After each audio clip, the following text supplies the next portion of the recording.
Selamat sejahtera, nama saya Devendran anak KISHON. Nombor kilometrik B13241002. Sejahtera, nama saya YUGESWARAN RAMESH. Nombor metik saya B13241001. Selamat sejahtera, nama saya KISHON. Nombor metik B13241001. Selamat sejahtera, nama saya KISHON LETCHUMANAN. Nombor metik saya B13241003. Proses servis disc brake dimulakan dengan menanggalkan tayar kereta menggunakan impact gun.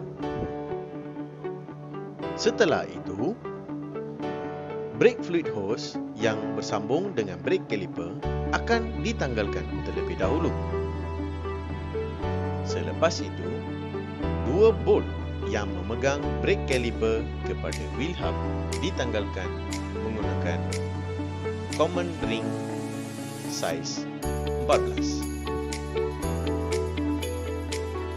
Setelah itu, brake caliper diasingkan daripada wheel hub dan rotor. Setelah brake caliper diasingkan, brake rotor yang terduduk pada wheel hub ditanggalkan dan diketepikan. Proses meleraikan brake caliper dimulakan. Proses meleraikan brake caliper dimulakan dengan melonggarkan bolt bagi mengasingkan bahagian memegang brake pad dengan bahagian piston caliper.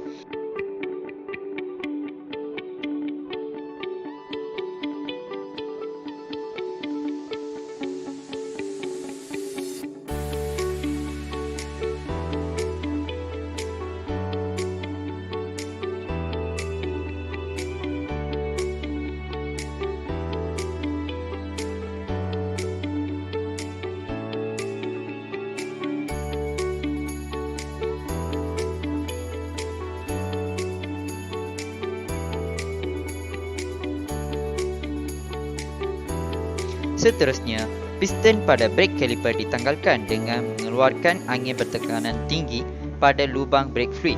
Tekanan angin kuat akan menyebabkan piston caliper terkeluar. Brake caliper ini tidak mempunyai rubber dan dust cover. Oleh itu, kita boleh lihat bahawa kondisi brake pad, piston dan housingnya agak kotor dan berkarat.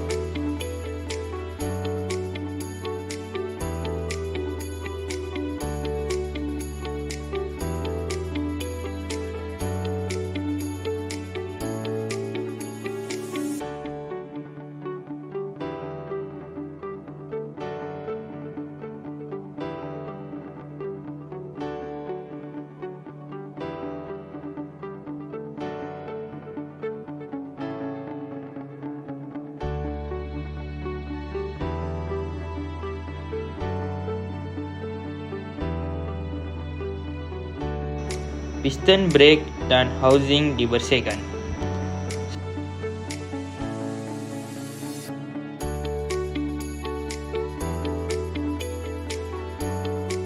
Kapur berwarna disapu pada permukaan rotor dan brake pad, digeser pada permukaan. Kesan kapur pada brake pad menunjukkan bahawa pengesaan brake pad adalah tidak sekata.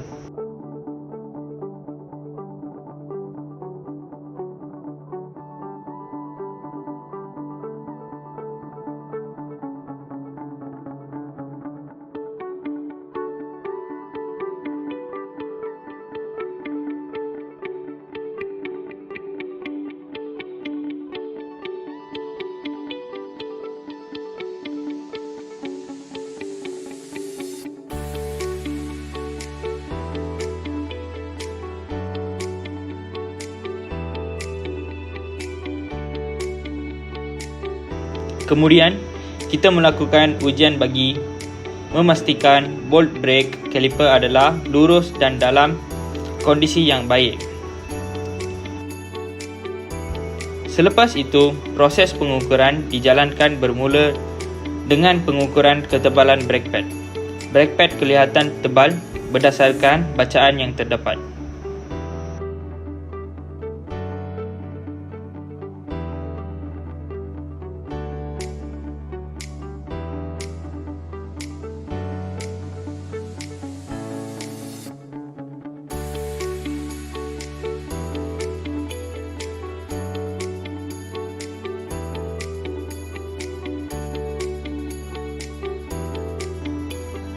Akhirnya, kita mengukurkan ketebalan brake rotor daripada 6 sudut dengan menggunakan vernier caliper. Dengan kaedah ini, kita boleh mengenal pasti brake rotor adalah sekata atau tidak. Bolt brake caliper terlihat dalam keadaan yang baik dan hanya kekurangan lubrikan.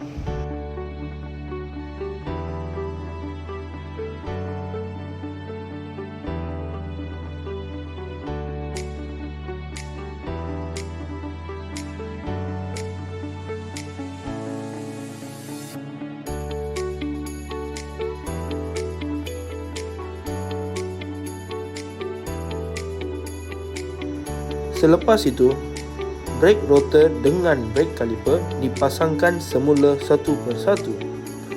Sebelum memasang brake caliper, brake piston akan dipasang dahulu dan selepas selesai, brake pad akan dipasang pada caliper.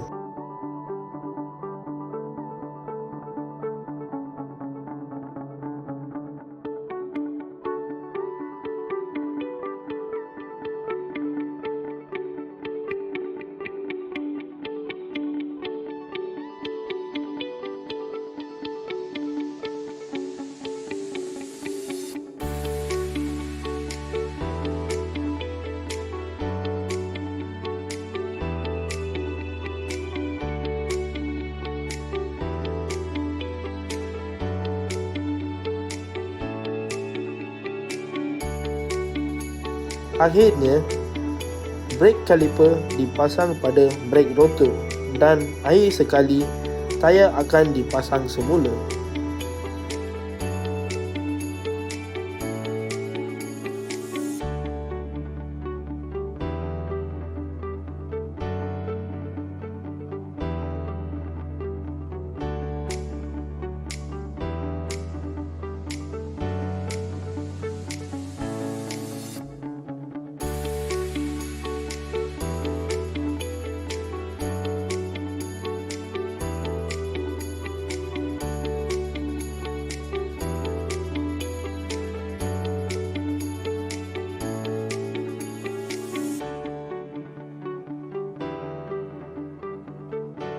Based on your finding, what is the condition of the brake? Shall it be replaced with a new pad?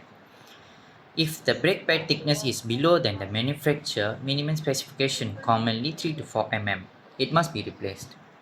Other signs requiring replacement include uneven wear, lacing cracks or contamination with oil or grease. So now we are going to see the question 2, which is list 2 causes of rotor thickness variation. What is the correct repair procedure for the thickness variation? The causes will be, the first one, uneven wear due to improper caliper operation or stuck guide pins. And another causes will be excessive heat causing warping or material transfer from the brake pad to the rotor. And the repair procedure will be, the first one, resurface the rotor if the thickness within the repairable limit specification that mentioned by the manufacturer. And the second procedure will be replace the rotor if it's below the minimum thickness or severely damaged. Soalan yang ketiga. What do you understand about run-out measurement data?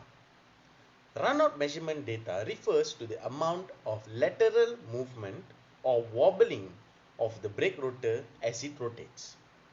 Excessive run-out can cause vibration, uneven wear of the brake shoe lining, and noise. The acceptable run-out limit is typically specified by the manufacturer and is measured by a dial gauge indicator. What is your finding for the guide pin or lock pin stainless check? What can happen to the disc brake system if the guide pin or lock pin is not stained? The answer is, for the finding, guide pin should be straight and free of damage. Bent or worn guide pin must be replaced. For the impact side, if the guide pin or lock pin is not straight, it can cause the brake caliper misaligation, lead to unrelevant back wear, reduce braking performance, and also potential damage to the rotor.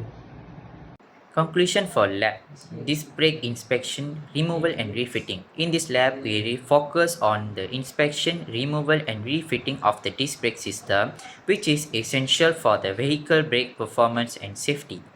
During the inspection phase, we thoroughly examine the disc brake components including the brake pads, rotor, calipers and hardware for sign of wear, damage or corrosion.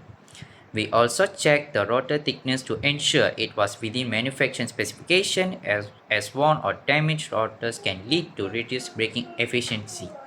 The removal process involves carefully detaching the brake caliper and pads, taking care not to damage any components or disrupt the hydraulic system. We ensure proper handling of the brake component to avoid contamination and wear, especially on the brake pad and rotors. Refitting the disc brake components require careful attention to torque specifications for the caliper bolts and the proper alignment of the pads and the rotor. Once refitted, we checked the braking system for proper operation, ensuring there was no abnormal noise or vibration and that the system provides effective braking performance.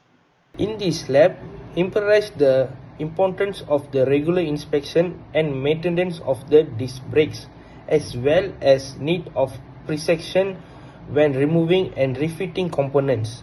Proper care during this process ensure optimal braking performance, vehicle safety, and longevity of brake components.